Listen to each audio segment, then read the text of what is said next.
Okay, we have 9, 10, and 11. Хорошо, у нас главы остались на сегодня 9, 10, 11. So this morning we did 5 and 6. То есть сегодня утром мы сделали 5 и 6. After lunch we did 7 and 8. После обеда 7 и 8. And then we want to do 9, 10, and 11. Теперь хотим 9 и 10. Ого. Maybe. Может быть. Не сможем. We can do it. Давай через час год. 9 and 10 will be very fast. Ну, 9 и 10 будет очень быстро. More trumpets, more bad stuff. Больше труб, больше всяких неприятностей. Okay, except Кроме 7, 8, and 5, 6, and 7 are the last 3 trumpets. Но, кроме вот 5, 6 и 7 трубы, которые последние трубы, But there are also 3 woes. Woe, woe, woe. но также это 3 горя, которые грядут, ну, о которых говорили перед этим. Okay, so trumpet number 5, Итак, 5 труба, which is woe number 1, которая горе номер 1. and it's point 1 in your outline. И это пункт 1 в вашем конспекте. God gives permission for Abaddon to unlock the abyss. Бог позволяет Аполлиону или Авадону раскрыть бездну, раскрыть преисподнюю. And we can read this in chapter 9, verses 1 through 12. И мы видим это в 9 главе с 1 по 12 стих. But a star from heaven falls to the earth, and he is given a key. Я увидел звезду, падшую с неба на землю, и дан был ей ключ от кладезя бездны. The key that is given is the key to the abyss. И ключ был дан, да, от кладезя бездны, то есть от преисподней. Можно The вопрос? bottomless pit of the abyss. Да. Кладезь бездны, да. Вот это что значит падающая звезда? Это буквально звезда упала или So это what- ангел? Does it mean the fallen star? Is it literally fallen star or it's an angel? It's an angel. It's an angel. Это ангел. Angels are called stars in the Bible, Ангелы называются звездами в Библии. and a star that falls is like the fallen angels of Satan. И павшая звезда это как падшие ангелы сатаны. We'll see that in chapter 12, where the tail of the dragon sweeps away a third of the stars from heaven. Мы увидим это в 12 главе, как дракон хвостом своим утянул треть звезд с неба. And when he unlocks the abyss, И вот когда эта звезда отворила кладезь бездны, то есть преисподнюю, the sun and the air are going to be darkened by the smoke from the pit. то помрачилось солнце и воздух от дыма из этого кладезя. And scorpions come up from the pit. И саранча или скорпионы вышли из этой преисподней. They're called locusts and scorpions in verse 3. Ну, в 3 стихе сказано саранча и скорпионы. Believe they are demonic beings in scorpion form. И я верю, что это были демоны в виде скорпионов, в форме скорпионов. Вопрос, то есть, не знаю, как правильно написано, саранча, которые имеют власть как скорпионы. Да, То есть это не то So, есть просто как... In Synodal, it's in modern translation, it's written that that's gonna be smoke locusts, which will have power like that of scorpions of the earth.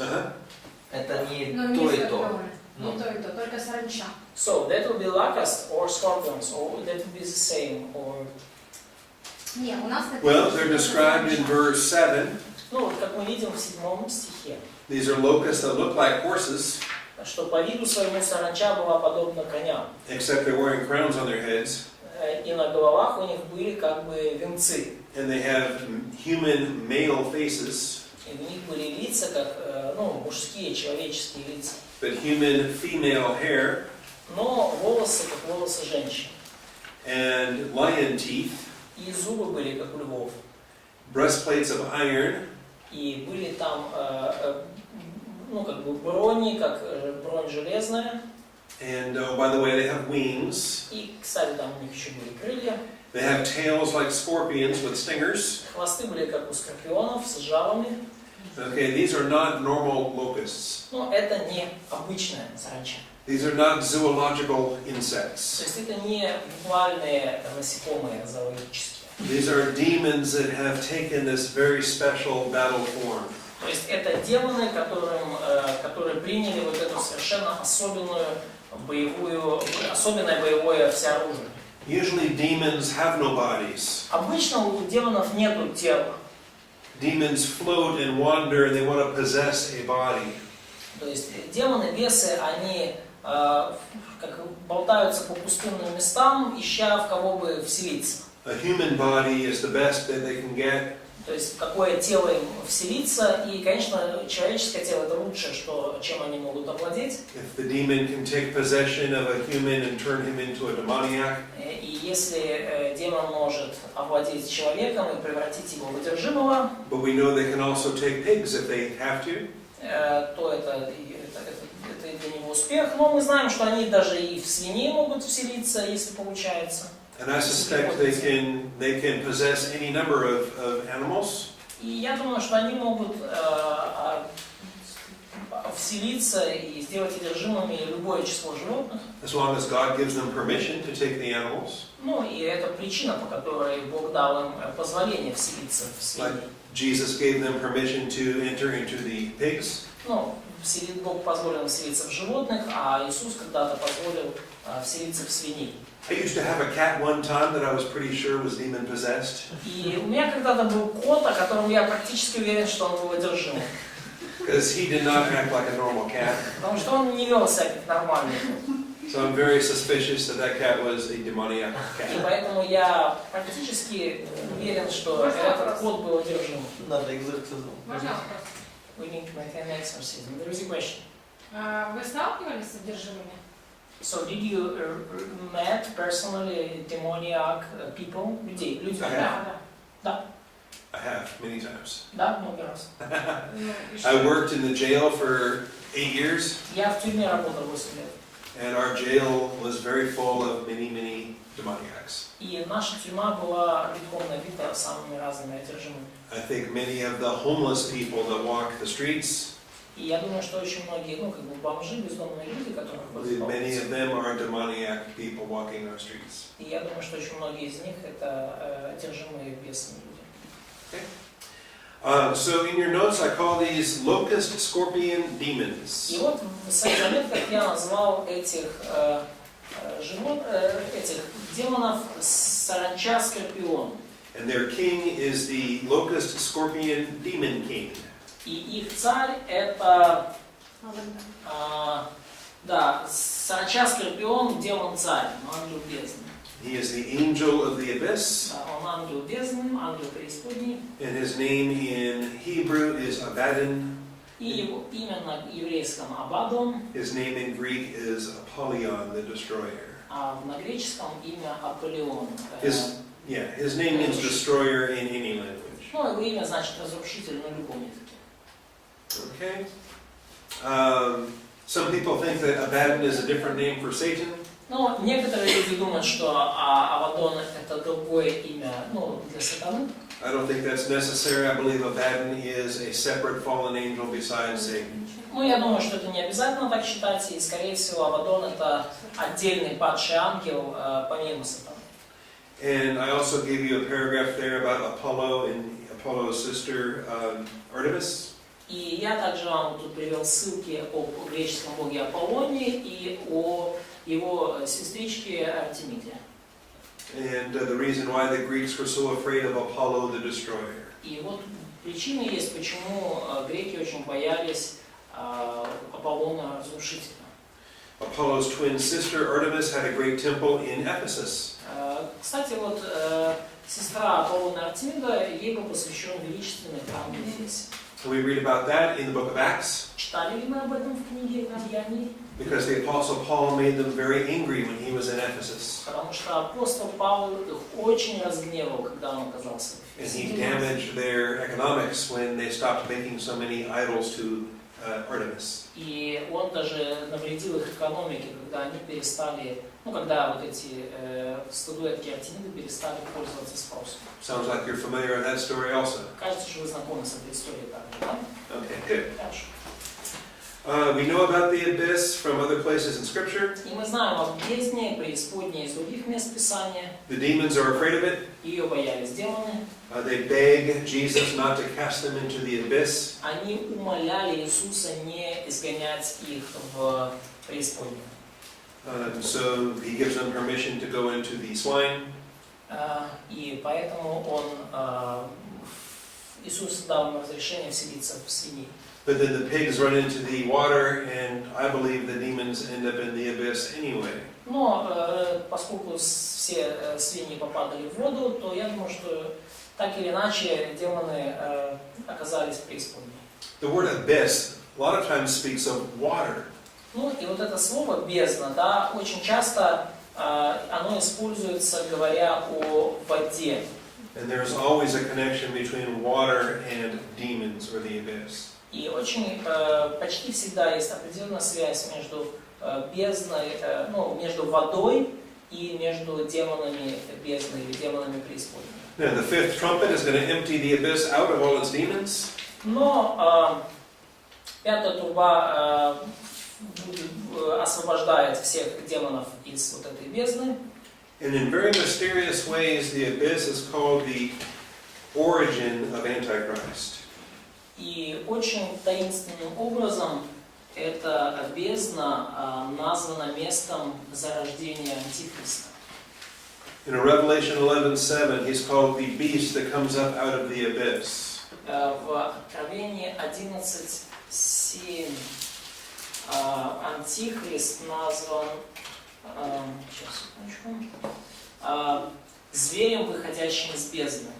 And in Revelation 17:8, the beast И в Откровении 17:8 he was, is not, and is about to come up out of the abyss and go to destruction. да, зверь, которого ты видел, был и нет его, и выйдет из бездны и пойдет в погибель.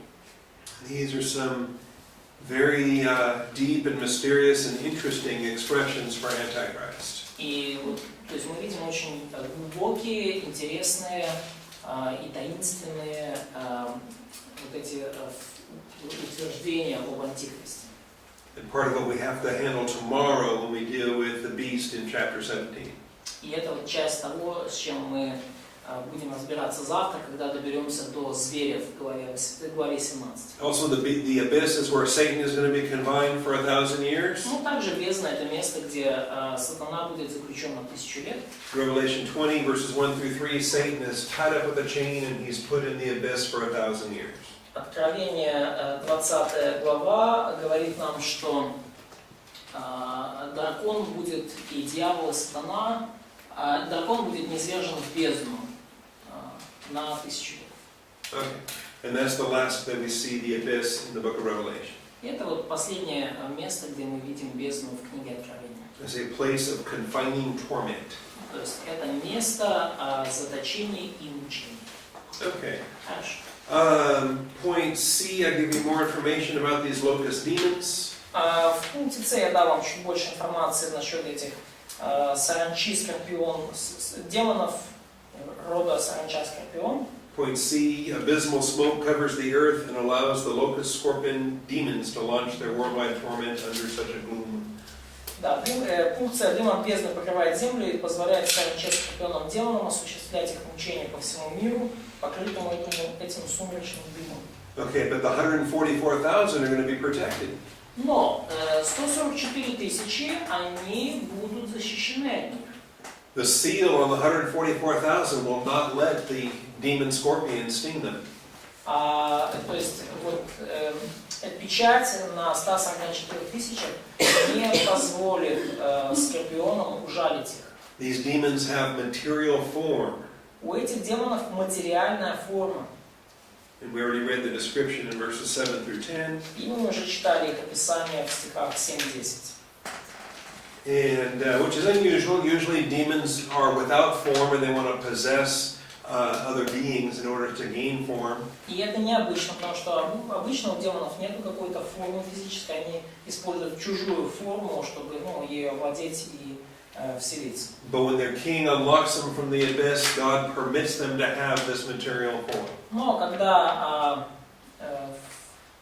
как бы открывается, когда будет открыта бездна, то Бог позволит им принять вот такую физическую форму. But God directs them that they have the form that this prophecy gives them. Но Бог повелевает, чтобы у них была prophecy of journal, yes? Yeah, so they look like horses with breastplates and men faces and women hair. То есть они вот выглядят и то, как они выглядят, похоже, что исполняется при этом пророчество Иаиля. But they operate under the command of a king. Но они функционируют под руководством своего царя. That's unusual because usually demons are chaotic and they don't work well together. Ну, и это необычно, потому что обычно у демонов жизнь такая хаотичная, и друг с другом они не очень-то взаимодействуют. But here they're organized and they're under the authority of Abaddon.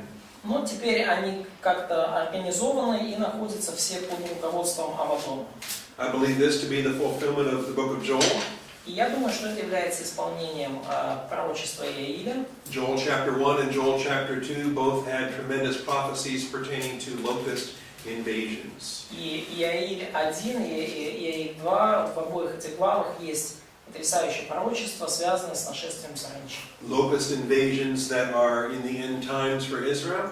И это нашествие саранчи, которое будет в последние дни Израиля. So we have a great corollary between the book of Joel and this chapter of Revelation. И таким образом у нас здесь отличная, великолепная взаимосвязь между книгой Иаиля и книгой Откровения. Interestingly enough, nobody can die during this trumpet. Но особенно интересно то, что никто не умрет во время вот этой пятой трубы. Physical death is denied to all human beings during the time of the fifth trumpet. Физическая смерть будет забрана от людей во время пятой трубы. This is going to be very interesting to watch from heaven. И очень интересно будет наблюдать за этим с небес. Read Revelation 9:6. Прочитайте Откровение 9:6. В те дни люди будут искать смерти, но не найдут ее. Пожелают умереть, но смерть убежит от них. Okay, this is a 5-month tormenting. И вот это мучение продлится 5 месяцев. The demon stings are going to be terribly painful. И вот эти жало от демонов, они будут очень-очень болезненными. And the humans that are stunned are going to want to die. И люди, которых они ужалят, они захотят умереть. They will try to die, Они попытаются умереть. but death will flee from them. Но смерть от них будет убегать. And I can just imagine humans throwing themselves in front of a metro train. И я могу себе представить, как люди себя сами бросаются под поезда метро And living through it и выживают. with even more pain. И испытывают при этом еще больше боли. Ow, ow, ow, ow, ow. Run over by a metro, but not allowed to die. То есть они будут прыгать под поезда метро, и все равно не будет позволено умереть. Okay. Or jumping off a building. Или будут прыгать со зданий высоких. Or whatever. I've got an active imagination. Ну ладно, у меня такое живое воображение, конечно. Maybe too much for a short verse like verse Может, 6. слишком много я нафантазировал для маленьких парочки But it стихов. does say they will seek death and death will flee from them. Но написано, что будут искать смерти, но смерть убежит от них. There are worse things than dying. Есть куда более худшие вещи, чем смерть. And God in His wrath is giving mankind those worst things during this first woe. И Бог в своем гневе позволит людям пережить вот эти худшие вещи во время первого горя. Okay, woe number 2 is similar, or builds on woe number 1. Горе номер 2, оно очень похоже, точнее, оно даже как продолжает строиться на горе номер 1. It is trumpet number 6 and it is woe number 2. Это труба номер 6 и горе номер 2. And when this trumpet sounds, a great army comes from the east. И когда вострубит шестая труба, то придет великая армия с востока. And angels are released. И будут освобождены ангелы.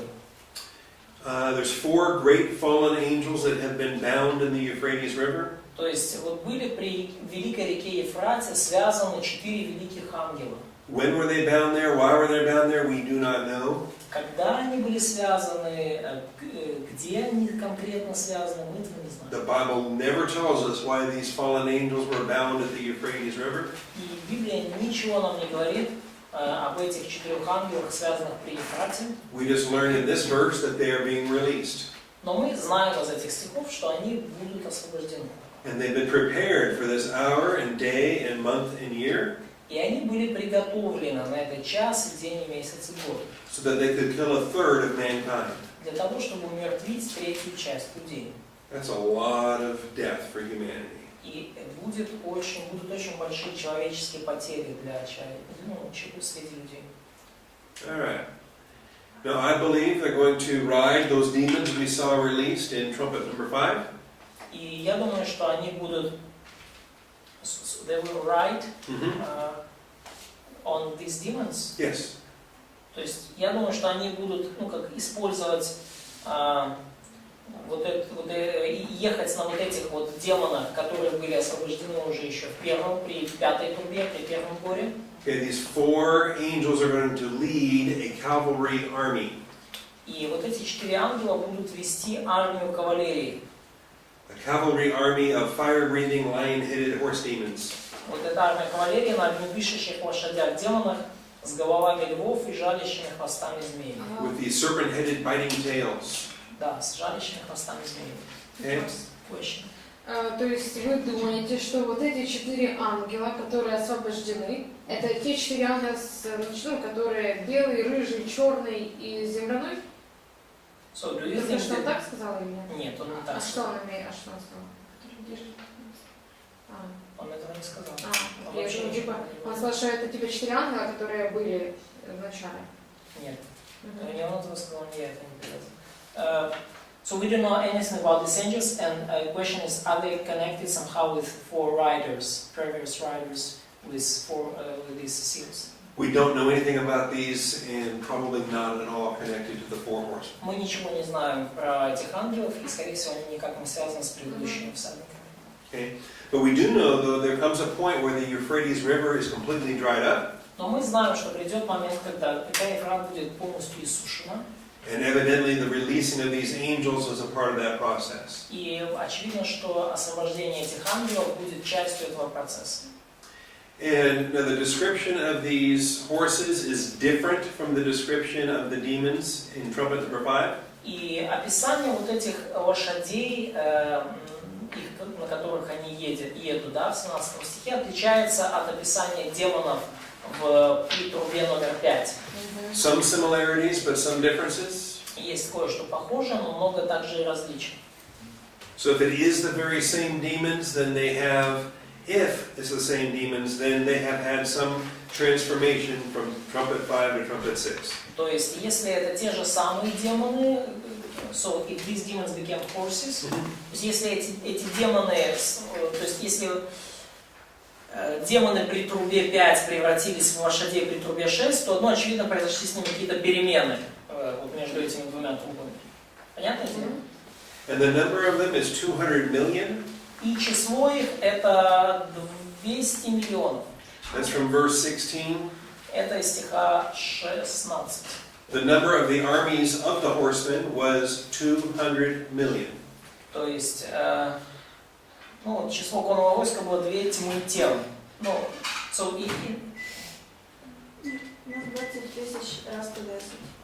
So they have maybe different counting system and different words, especially old Russian words for these numbers. So is it in Greek?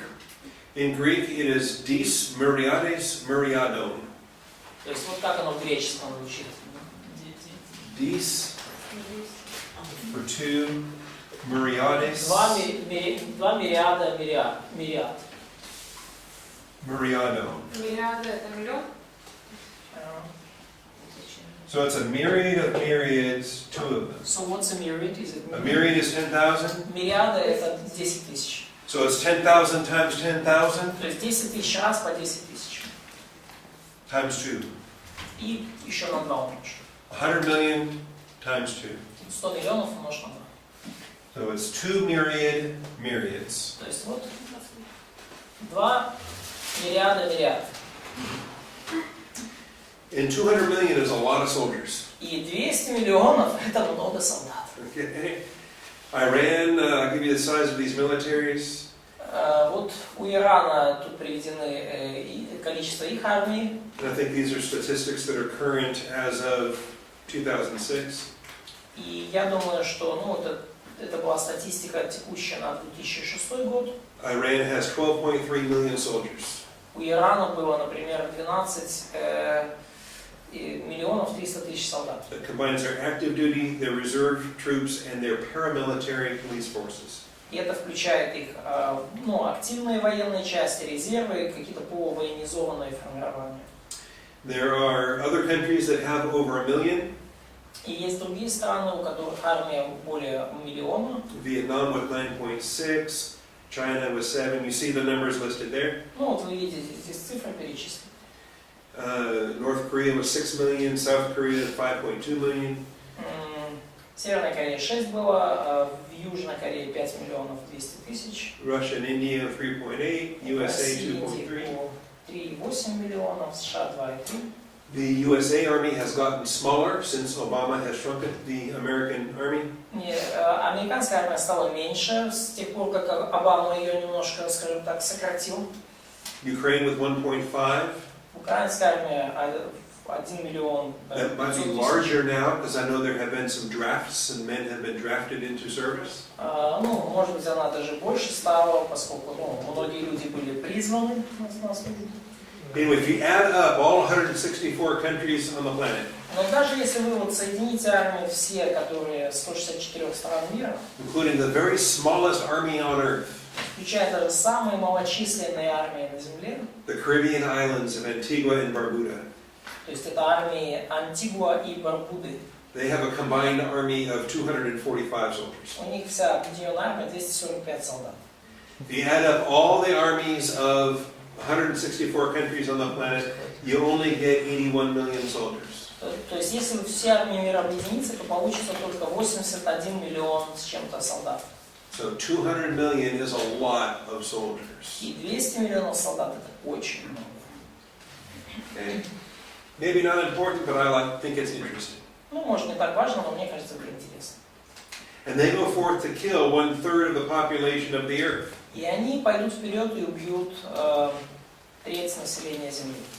Remember, seal number 6 already killed 1/4 of the earth. И вы помните, что печать номер 6 уже при этой печати было убито четверть населения. So if 1/4 of the earth was already killed, То есть если четверть населения уже была убита, and now you're going to kill 1/3 of what's left, и сейчас будет убита треть от оставшихся, you realize it's an equal amount of death from the first time. то есть вот мы видим примерно столько будет смертей с первого, то есть умрет примерно столько же людей, сколько и в первый раз при шестой трубе. That the При шестой population печати. is now half of what it was at the beginning of the millennium. То есть и население, оно будет в половину меньше, чем Beginning of the tribulation. в начале Великой Скорби. Население сократится в половину. But look at how they are hardened in their heart. Но посмотрите о том, как они ожесточатся в сердцах своих. They did not repent. Они не раскаялись в делах рук своих. They want to worship these demons that are killing them. Они все равно будут поклоняться этим бесам, которые убивают их. They want to worship their idols of gold and silver. То есть они будут поклоняться своим бесам, золотым, серебряным, медным. They will not repent of their murder, sorcery, fornication, or theft. И не раскаялись они в убийствах своих, ни в чародействах своих, ни в прелюбодеянии, ни в воровстве своем. The days are really going to be like the days of Noah. И дни эти будут подобными дням Ноя. All right, so there's Подобными дням Ноя. trumpet number 6. Итак, труба номер 6. Just like with seal number 6, after trumpet number 6 is sounded, there's a little bit of a break. So trumpet number 7 you mean, yeah? Okay. Ну, так же, как между... After the 6th trumpet, before the 7th trumpet, there's a little bit of a break. Точно так же, как между 6 и 7 печатью, точно так же между 6 и 7 трубой будет небольшой перерыв. The same thing happened after the sixth seal. There was a little bit of a break until the seventh seal. То есть точно так вот, ну, похоже мы видели уже между 6 и 7 печатью. And so, chapter 10, we have a little bit of a pause in between trumpet 6 and trumpet 7. И вот в 10 главе мы видим паузу между 6 и 7 трубой. And we have an angel that comes down from heaven. И мы видим ангела, который сходит с неба. Again, a whole bunch of symbols and signs like we are comfortable with in apocalyptic literature. И опять же, много символов и знаков, с которыми мы уже знакомы, и они нам известны по апокалиптической литературе. And then he has a book in his hand. И у него в руках раскрытая книжка. Let's see. Read verses 1 through 3. Прочитайте, пожалуйста, стихи с 1 по 3. I didn't make you guys read very much today. Не так уж много. 10 глава. 10 глава, стихи с 1 по 3. Затем я увидел другого могучего ангела, спускающегося с небес. Он был окутан облаком, и над его головой сияла радуга. Его лицо было как солнце, а ноги как огненные столбы. Ангел держал в руке маленький развернутый свиток. Он поставил правую ногу на море, а левую на сушу. Он закричал, и его крик напоминал рев льва. И от этого крика заговорили 7 громов. Okay, was that through verse 3 or verse 4? 3. Go ahead and do 4 also. Когда проговорили 7 громов, я приготовился писать, но голос небес сказал мне: сохрани в тайне то, что сказали 7 громов, не записывай это. Okay. I have no idea what this message was. И я вообще не понимаю, что там было за послание. And neither does anybody else. И никто не понимает. If someone tries to tell you they know what this was, call them a liar. И если кто-то вам попытается сказать, что он знает, о чем было сказано, назовите этого человека лжецом. John heard it, but he was not allowed to write it down. Иоанн это услышал, но ему не было разрешено записывать. It was sealed up in Это verse 4. было в 4 стихе сказано, что запечатано. In fact, we have a command there that's very similar to Daniel when he was told to seal up things in Daniel chapter 8 and Daniel chapter 12. И подобным образом мы видели это уже в Даниила 8 и 12 главе, когда ему было повелено запечатлеть, то есть запечатать, и, то есть не записывать некоторые вещи. Okay, so I'm not going to put any questions on your test on these verses. И потому в ваших экзаменах не будет никаких вопросов по этим стихам, Because it's not for us. потому что это не для нас. All right. Let's see. In your notes, put here point 1, 2, and 3. И в ваших заметках я тут поместил пункты 1, 2 и 3. Some people try to relate these 7 peals of thunder to the 7 churches of chapter 2 and 3. Некоторые люди пытаются связать эти 7 голосов громовых с 7 церквями во 2-3 главе. But there's no reason to do that just because of the number 7. Но совершенно нет никакой причины как-то их связывать, и что, помимо числа 7. I mean, in between the churches and here we've had 7 seals and 7 trumpets. И потому что между этими церквями, этими громами у нас уже было 7 печатей, 7 труб. There's no reason why you would take 7 peals of thunder and go back to the churches of chapters 2 and 3. Совершенно не очевидно, каким образом вот эти 7 громовых голосов каким-то образом отсылают нас назад к 7 церквям. Especially since all this thunder is happening on earth. И в особенности, что все эти громы, они проговаривают на земле. The angel is standing with 1 foot on the land, 1 foot on the sea. И ангелы стоят ангел стоит правой ногой на море, а левой на земле. And the 7 peals of thunder come on the earth, but the church is in heaven. И 7 громов проговорили голосами своими, но церковь в это время уже на небесах. I call these classified divine messages. Point 3. Я это назвал секретным божественным посланием. Like when certain messages in the army are classified top secret. Как некоторые в армии распоряжения, они помечены, проштампованы как военная тайна. Да? So they are classified messages that are placed under seal. То есть запечатанное послание, на нем специальный штамп, военная тайна, то есть, ну, And then if you really want to keep it secret, you seal it all up and you eat the note.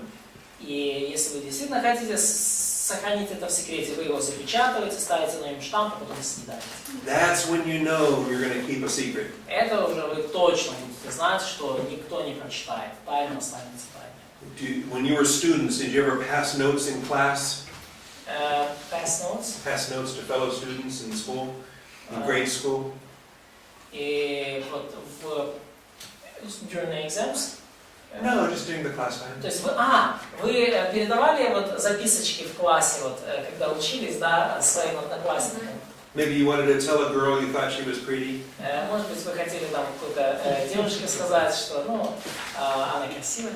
Or you had some other things you wanted to pass notes about. Ну, или были какие-то другие вопросы, по которым вам хотелось обменяться записочками. Какой ответ на этот урок? So, what's the right answer for this lesson? And she writes back and she says you're kind of creepy.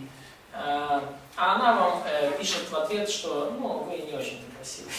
And then the teacher catches you with the note in your hand. И вас учитель ловит с поличным, с записочкой в вашей руке. And you don't want the teacher to know you were writing to a girl. И он, скажем так, он-то учитель знает, что вы писали девочке в это время, а не урок слушали. And you really don't want the teacher to know that the girl thinks you're creepy. You don't want the teacher to know that that pretty girl thinks И you're вы, creepy. конечно же, не хотите, чтобы учитель узнал, что та девочка считает вас страшненьким. And so you eat the note before the teacher can grab it out of your И hand. поэтому вы съедаете эту записку до того, как учитель ее схватит. Because you want to keep that secret. Потому что вы хотите, чтобы У вас такое было? тот факт, что вы страшненький, осталось в секрете. And now the question you want to know is, И другой вопрос, который вы хотели бы знать, это следующий. am I just making this up or is this a true story from someone? И я это как-нибудь придумал, но, может быть, для кого-то из вас это не настоящая история. And I'm not going to answer. И я не собираюсь на это отвечать. But John has to eat the book. Но вот Иоанну придется таки съесть книгу. Ну что за книга? Вот это что вы So what's that book? Да, секрет. Yeah, I don't know. It's the book he was holding. Ну, та книга, которую он держал, да? Okay, now, this is a vision, this is a dream. Вот это видение, это сон. John is in heaven in the spirit, his body is still laying on Patmos. Иоанн в духе на небесах, а тело его вот, как было, так и есть на Патмосе. We don't really eat books, Ну, и мы, на самом деле, мы же не съедаем книги. Так? but the command is take the book out of his hand and eat it. Но заповедь была Иоанну такая, он сказал мне, возьми и съешь ее. And it will taste very sweet like honey in your mouth. И в устах твоих будет она сладка, как мед. There's a lot of things that we eat and it tastes great while we're eating it. И очень много вещей, которые мы едим, и они очень вкусные, когда мы их едим. It probably tastes too good, so we eat too much of it. И, может быть, даже они слишком вкусные, и поэтому мы их слишком много едим. But then later it reaches our stomach and we're not happy with what we've eaten. Но потом нам прихватывает в животе, и мы не очень-то счастливы, что мы все это съели. And that's what happens when he eats this little book. И вот то же самое случилось, когда он съел эту маленькую книжку. In his mouth it was sweet as honey, В устах твоих она будет сладка, как мед, but in his stomach it was very bitter. но она будет горька в чреве твоем. Okay, so Можна питання? Question. А куди писав Іоанн? А? Куди писав Іоанн? Ну от йому сказано писати. Да, так видно, что это отдельная книга. То есть Где? была книжка раскрытая, в которой мы сказали есть, и он отдельно себе писал, что So this book wasn't written actually by John, so that was book that was given by angel. it was open in the hands of the angel when he pronounced the 7 peals. Эта книжка, да, была в руке у ангела, когда тот зачитывал 7 голосами. То есть это не Иоанн ее написал. Он не ее писал. Ну, а тут так написано, что он ел то, что он писал. А где это? Где написано? And so point 4 in your outline, А, Какой стих вообще? Стих какой? конспектный пункт какой? okay? So it's written in your notes that he was eating what he wrote. 4a. Это содержание. Okay, point 3, John was not permitted to record the content. Да, ну третий пункт конспекта, да, и Иоанну было запрещено записывать то, что произнесли He все. started to, but he was not permitted to write it. Он начал, но ему было запрещено записывать, ему не было разрешено. In point 2, we understand the angel was already holding this little book. И мы из пункта 2 видим, что ангел уже держал в руках эту маленькую He was книжку. holding it already when he came down out of heaven. Он уже держал ее в руках, когда спустился с небес. It was in his hand, that little book which was opened. То есть эта маленькая книжка была в его руках уже раскрыта. If you read the book of Ezekiel, Ezekiel also had to eat a written message. И если мы читаем книгу Иезекииля, то Иезекиилю тоже приходится есть, повелено ему есть записанное послание. But there are differences between Ezekiel's menu and John's menu. Но была разница в меню Иезекииля и Иоанна.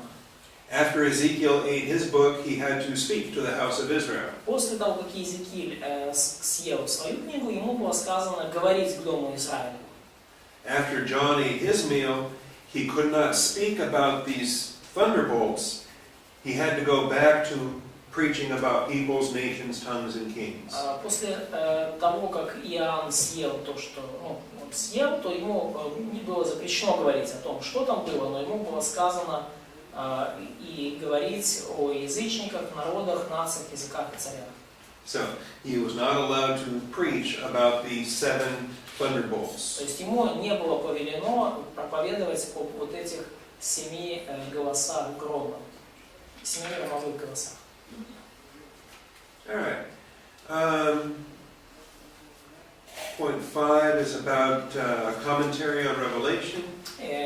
Пункт 5, там говорится о комментариях на книгу Откровения.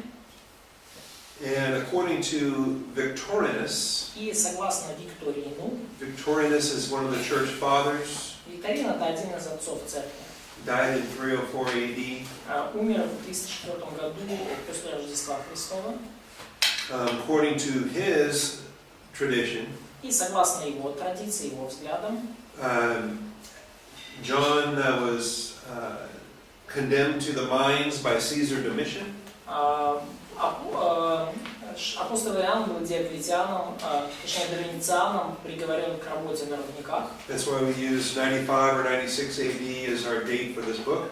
Вот почему мы используем 95-96 год как датировку этой книги. That he wrote the book of Revelation and published it from the island of Patmos. И вот там Иоанн написал эту книгу Откровения и опубликовал ее.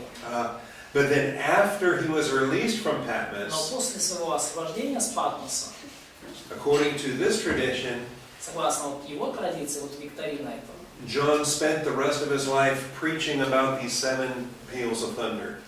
вот апостол Иоанн после освобождения проповедовал как раз-таки вот эти вот, до конца своей жизни проповедовал то, что мы слышали, этих 7 голосов грома. Okay, whether that's true or not, we don't know. Истина ли это или нет, мы не знаем. He wasn't allowed to write those messages in the book. Ему не было позволено написать эти послания в книге. If he talked about them later in life, we don't know that if he did or if he did not. Если говорил ли он их в последние годы своей жизни или нет, мы не знаем. Okay. In any event, he probably didn't live much longer after 100 AD anyway. Но так или иначе, он навряд ли прожил много с longer than 100 AD. Навряд ли он прожил дольше, чем 100-й год нашей эры. Because of John chapter 21, there were rumors that he would never die. Потому что из-за слов Иисуса, записанных в Евангелии от Иоанна 21, то были слухи, что Иоанн вообще никогда не умрет. And because he did live to be so old, some of those rumors were believed by many disciples. И поскольку Иоанн дожил таки до очень преклонных лет, то многие люди в церкви верили вот этим слухам, что Иоанн вообще бессмертный. rumors that John would not die until Christ returned. что Иоанн не умрет, пока Иисус не вернется. But according to John chapter 21, those rumors are not true. Но, согласно, опять же, Иоанну 21, эти слухи не имеют под собой, не имеют основания. John did die of old age, probably by 105. И Иоанн умер в преклонном возрасте приблизительно в 105 году, возможно, скорее всего, в 105 году нашей. Okay, and there's actually good reasons for reading Victorinus. И, кстати, есть много хороших, есть основания почитать комментарии Викторины. Because so many of the bad traditions about Revelation, Victorinus did not believe in any of them. Потому что есть столько глупых и плохих толкований традиционных книги Откровения, и Викторин не верил ни в одну из них. And some of those I think I'll address tomorrow when we look at the interpretations of chapter 12 and the interpretations of chapter 13 and 17. И некоторые из них мы увидим завтра, из этих глупых толкований, и мы увидим подобное толкование главы 12, 13, 17. In fact, the very terrible interpretation that says that Revelation was finished in 70 AD. И наиболее ужасающее толкование говорит о том, что книга Откровения была закончена в 70-м году нашей эры.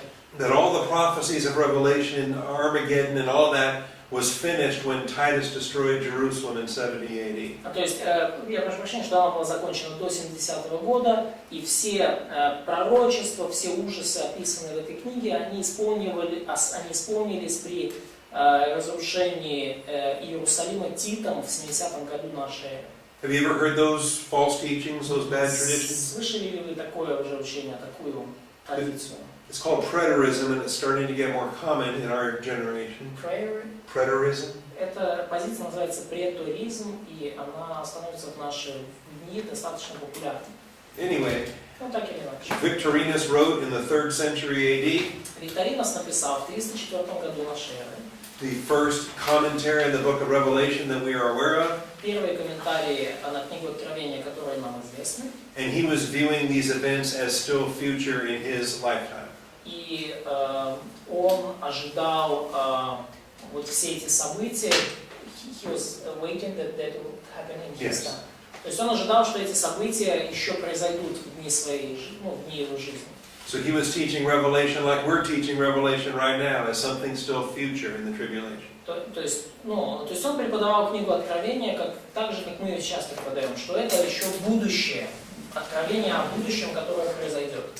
Okay, so I don't really recommend him for his legends about John necessarily. Ну, я не обязательно там рекомендую его за вот эти легенды, которые он рассказывает об Иоанне. But as an early commentary to the book of Revelation, his writings do have good value. Но именно как первые комментарии, ранние комментарии на книгу Откровения, его писания имеют большую ценность. Okay, which gives us 10 minutes to teach chapter 11. И у нас остается 10 минут, чтобы пройти через 11 главу. It's not a lot of time. Не так уж много времени. Okay, chapter 11. Хорошо, глава 11. Two witnesses. Два свидетеля. You studied this before? Вы слышали раньше об этом, да? Изучали раньше? So, who do you think the two witnesses are? Как вы думаете, кто же будут эти два свидетеля? Нет. Moses and Elijah. Moses and Elijah. I've heard that before. Я слышал это раньше. Any other theories? И другие теории. Цей, хто з ним більше вознеслись Ілля. Енох and Elijah. Enoch and Elijah. I've heard that before. Енох и Илия тоже слышал раньше. Any other theories? Есть другие теории?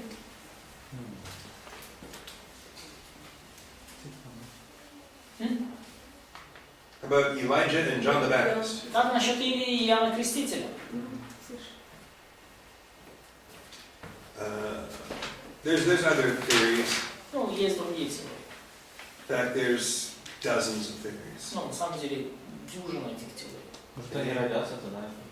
А? Ну, новые люди будут. Maybe that will be completely new people. Yes. New word.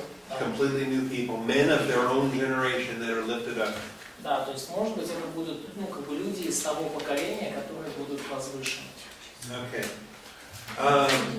So as we start in verses 1 and 2, Вот когда мы начинаем с 1-2 стиха 11 главы, the Apostle John is told to go and measure the temple, апостолу Иоанну повелено пойти и измерить храм. but to leave out the court of the Gentiles. Но не измерять, оставить двор язычников. Because it has been given to the nations and they have trampled it underfoot for 42 months. Потому что он будет, внешний двор будет дан язычникам, и они будут попирать его 42 месяца. And this is the time period of 42 months that connects it with the 3.5 years. И вот этот период 42 месяца связывает нас, он связан с этими 3,5 года. You remember time, times, and half a time. Вы помните, время и половина времени. Not only is it called 42 months, И не только называется это 42 месяца упоминаются, in verse 3, но в стихе 3, I'm sorry, in verse 2 it's called 42 months. в стихе 2 названо 42 месяца цифра, In verse 3 it is 1260 days. а в стихе 3 названо 1260 дней. And that is what we discussed last week when we were demonstrating the 30-day months and the 360-day years. И это то, что мы обсуждали на прошлой неделе, показывая год из 360 дней и месяц из 30 дней. So we are reminded of these prophets. И вот нам напоминается про этих двух пророков. When John is told to measure the temple, it reminds us of 4 prophets. 4 prophets. Yes. И когда Иоанну повелено измерить храм, он говорит дальше about 4 prophets. Yes. О 4 пророках. Point 1 in the outline. Да. We are reminded of 4 prophets of Israel. Да, то есть это напоминает нам 4 пророков Израиля. Да? Иоанну было приказано взглянуть на храм времен скорби и записать, какое сквернение ожидает его. Это напоминает нам 4 пророков Израиля. Ezekiel and Zechariah both took measurements. И Иезекииль и Захария, они оба измеряли храм, делали измерения. Daniel spoke of the temple's defilement. Даниил говорил об осквернении храма. And Jesus spoke of the temple's defilement. И Иисус говорил об осквернении храма. Daniel 7, Daniel 12, and Luke 24. Это Даниила 7, 12 и Луки 21. Okay? And again, I'm trying to tie together for you the Old Testament prophets. И снова, я пытаюсь связать для вас вместе ветхозаветных пророков, The role of Revelation that understands Isaiah through Malachi. и показать роль книги Откровения в понимании пророчеств от Исаии до Малахии. Plus the prophetic ministry of the Lord Jesus Christ. Ну и включая также пророческое служение Господа Иисуса Христа. Most especially the Mount Olivet discourse of Matthew 24 and 25. И особенно это проповедь на Масличной горе, записанная в Матфея 24-25. And then John is told about 2 witnesses who will have ministry for those 42 months. И далее Иоанну было сказано о 2 свидетелях, которые будут нести служение на протяжении 42 месяцев. And as we read through these verses, we find many descriptions. И когда мы читаем вот эти стихи, мы находим много описаний. But allow me to summarize them for you in points A through F. И позвольте мне как-то это все суммировать в пунктах с А до F, в подпунктах А до F второго пункта. Nowhere in this passage does the Bible tell us their name. Нигде в этом отрывке Библия не упоминает их имен. Their clothing is like Elijah and John the Baptist. Их одежды похожи на одеяния Илии и Иоанна Крестителя. Somewhat like, but somewhat unlike. Кто-то похож, кто-то менее похож. They're clothed in sackcloth. Одетые во вретище. Somewhat like Elijah and John the Baptist, but somewhat not like. Ну, это нечто похоже на одежды, как описано Илией, ну и что-то и не очень похоже. In verse 4, they are described as olive trees and lampstands. В стихе 4 они описываются как оливковые деревья и светильники. So that makes us think about Zerubbabel and Joshua in Zechariah chapter 4. И это заставляет нас вспомнить Зарававеля, Иисуса Навина в Захарии 4 главе. Maybe these guys are Zerubbabel and Joshua. Может быть, эти ребята это как раз Зарававель и Иисус Навин. But they have miraculous powers similar to the Old Testament prophets of Moses and Elijah. Но они обладают чудотворной, чудесной силой, подобной как ветхозаветные пророки Моисей и Илия. Okay. Problem though in point E. Ну вот здесь проблема с пунктом Е. They are publicly executed, Они будут публично казнены, publicly resurrected, публично воскрешены and publicly ascended. и публично вознесены. And when we read this, И если тогда мы это читаем, the whole world watches. то видим, что весь мир смотрит на них. Everybody watches them murdered, И, то есть все наблюдают то, как они были убиты, and everybody watches them lay there dead. и все наблюдали о том, как они были похоронены. In fact, they turn it into a great big 3-day holiday. И на самом деле они устроили празднование на 3,5 дня. They even send gifts to one another to celebrate these 2 dead guys. Они даже посылали подарочки друг другу, чтобы отпраздновать, что эти 2 товарища наконец-то были убиты. Until they come back to life again. И все до тех пор, пока эти 2 не были снова воскрешены. After 3.5 days. После 3,5 дней. Jesus rose on the 3rd day. Иисус воскрес на 3-й день. Why do they wait for 3.5 days? Зачем им было ждать 3,5 дня? I don't know. Не знаю. Okay. But then they are publicly resurrected and publicly ascended to heaven. Но затем они публично были воскрешены и публично вознесены на небеса. They are caught up in a cloud and their enemies watch them go. И они взошли на небо на облаке и смотрели на них враги их. 12 стих. And then a great earthquake hits and 1/10 of the city falls. И в тот же час произошло великое землетрясение, 10-я часть города пала. 7,000 people die. И погибло при землетрясении 7000 имен человеческих. Everybody is terrified, giving glory to God in heaven. И прочие объяты были страхом и воздали славу Богу Небесному. In point F, I give you my conclusions. И в пункте F я даю вам собственное заключение. Moses and Elijah are the most commonly assigned guesses. Моисей и Илия — это наиболее частые предположения, наиболее распространенные. Not only because of the miracles they performed in the Old Testament, but because they appeared with Jesus on the Mount of Transfiguration. Ну, не только потому, что из-за чудес, которые похожи на те, которые они совершали, но потому что они вместе с Иисусом явились на горе Преображения. And I think there's reason to wonder why it was Moses and Elijah that Jesus met at the Mount of Transfiguration. We should ask why he met with Moses and Ну, Elijah. да, и я думаю, что также хороший вопрос спросить, почему Иисус на горе Преображения встретился именно с Моисеем и Илией. But that's really a different question. Ну, на самом деле, это уже другой вопрос. Matthew 17 doesn't say why he met with Moses and Потому что Elijah. Матфея 17 глава не говорит нам, почему именно Иисус встретился именно с Моисеем и Илией. Matthew 17 doesn't say it's because they were talking about Revelation chapter 11. И Матфея 17 не говорит, что они там на горе Преображения обсуждали Откровение 11 главу. So that's a guess. Also, Enoch and Elijah is a guess. Ну и также предположение есть, что это Енох и Илия.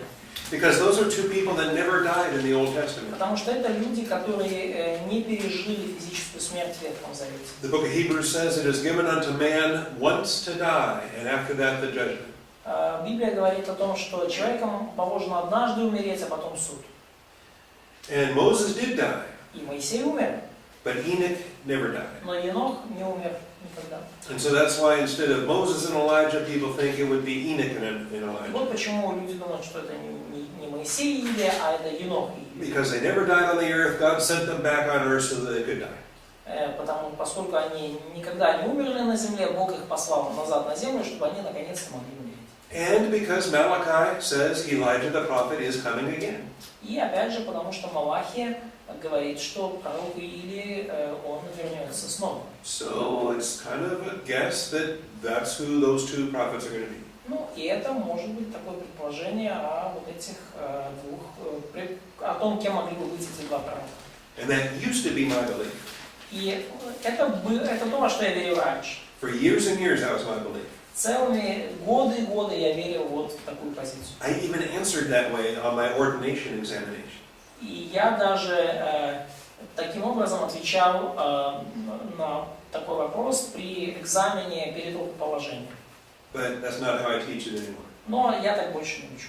I believe it's two brand new men, prophets of Israel from the tribulational generation. Но я верю, что это два новых пророка Израиля, совершенно новых периода поколения Великой Скорби. Just like the faithful spies, Caleb and Joshua. Точно так же, как два верных разведчика, Халев и Иисус Навин, Just like the faithful friends, David and Jonathan. как два верных друга Давид и Иоаннафан, God lifts up two men in this generation to stand and serve Him. Бог возвышает в этом поколении двух верных людей, верных мужчин, которые будут Ему служить. So that's my present belief. Вот это мои теперешние убеждения. And if I'm wrong, we'll find out when we get to heaven. Если я не прав, мы это обнаружим, попав на небеса. Okay, we're ready for the seventh trumpet, but we'll save that for tomorrow morning. Готовы ли вы к седьмой трубе или сохраним ее до завтрашнего утра? Any questions before we go? Есть ли вопросы какие-то перед тем, как мы отправимся домой? Почему вы изменились на So why did you change your position? Что? Why did you change your position on these two pieces? I don't know. Не знаю. It just made more sense, maybe. Ну, просто для меня оно кажется более разумным, логичным. When the disciples saw Moses and Elijah, Когда ученики увидели Моисея и Илию, they were glorified, like the Lord was glorified. то Моисей и Илия были уже прославлены, как и Господь был прославлен. And a glorified resurrection body can't die. И прославленное воскресшее тело, оно не может умереть. But these guys died in chapter 11. Но вот эти товарищи вот в 11 главе, они умерли. So Moses and Elijah, if they're already glorified, they can't be unglorified so that they can die. То есть Моисей и Илия, если они уже были прославлены, это невозможно отменить, это прославление. Они не могут вернуться снова в то тело, и поэтому они не могут умереть снова. Plus Moses already died once. Ну, тем более, что Моисей уже один раз умер. And Elijah's already glorified. А Илия уже так или иначе прославлен. So that's when I started thinking, you know, God just lifts up two new men, and what's wrong with that? Ну, я подумал, слушай, Бог уже может поднять двух совершенно новых людей. Что в этом плохого? Еще вопрос. One more question. Когда Иисус говорит о том, что Илья должен прийти, но говорю вам, что уже пришел. Ой, Это был Иисус. Иоанн. Says about Elijah that he should come, but he already came, and that was John the Baptist. Вот, как вот это момент, что Илья должен был прийти и пришел как So what about this? в духе Ильи пришел Иоанн, и это как-то связано? So Elijah should come, but then John the Baptist came, and he's coming in the spirit of Elijah. So He how came is in the that? spirit of Elijah. Да, That's он right. пришел, да, в духе Илии. Может, придет But Elijah Илья is Иоанн coming again. Но Илия таки придет, с Иоанном вместе. грядет. And it may be, С John together. it may be the original Elijah coming back. И может быть тот самый изначальный Илия еще вернется. Or it might be another Jewish prophet to be raised up in the spirit of Elijah. А может быть еще один еврейский пророк будет возвышен, поднимется в духе Илии. Just like John the Baptist was in the first century. Как и Иоанн Креститель поднял, как Бог поднял Иоанна Крестителя в первом столетии. But it doesn't have to be these two witnesses in chapter 11.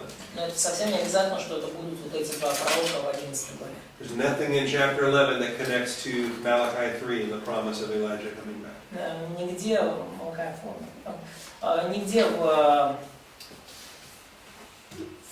Откровении 11 главе не связывается вот это обетование с обетованием книги Малахии о грядущем Илии. All right, let me close in prayer and I will see you tomorrow. Давайте я завершу молитвой и увидимся завтра. Father, thank you for your hand of blessing. Благодарю Тебя, Господь, за Твою благословляющую руку. Thank you, Father, that we covered many, many chapters today. Благодарю Тебя, Господь, что сегодня мы разобрали много-много глав. Please provide understanding and memory to each student. Пожалуйста, Господь, дай понимание и хорошую память каждому студенту. And I thank you in Jesus' name. Благодарю Тебя во имя Иисуса Христа. Amen. Аминь.